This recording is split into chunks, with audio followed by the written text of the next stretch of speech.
সুমি, তোর ছেলেটা এখন কয় মাসের হলো? এই তো 14 মাস পড়েছে। এখন তো ভালো হাঁটাচলা করে, খায়ও বেশ। ওয়াও, দারুণ। এখন তো ওর খাবারে বেশ বৈচিত্র্য আনতে হবে, তাই না? হ্যাঁ, তাই তো ভাবছি। আগে শুধু খিচুড়ি, ডিম, কলা এগুলোই দিতাম। এখন নতুন কিছু দিতে চাই, এতে পুষ্টিও ঠিক থাকে। ঠিক বলেছিস। আমার মেয়েটা 18 মাসে। আমি দিনে 3 বেলা প্রধান খাবার আর 2 বেলা হালকা খাবার দিই।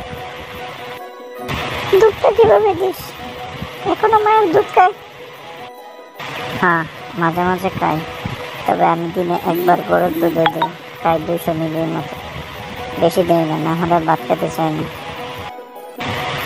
আমার ছেলে ঠিক মতো ভাত খেতে চায় না, একটু খেলেই মুখ ফিরিয়ে নে।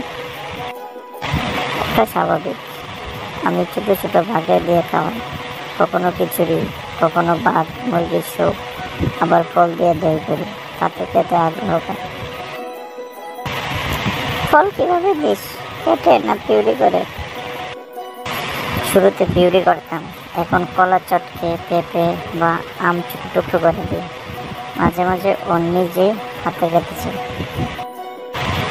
ও নিচে খেতে দিতে ভয় লাগে, গলায় আটকে যাবে যদি।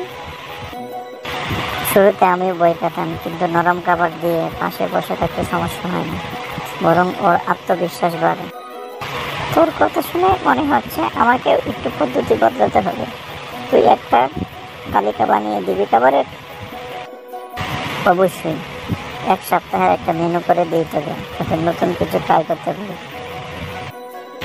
দারুণ হবে রে, অনেক ধন্যবাদ তোর। তুই না থাকতে বুঝতেই পারতাম না।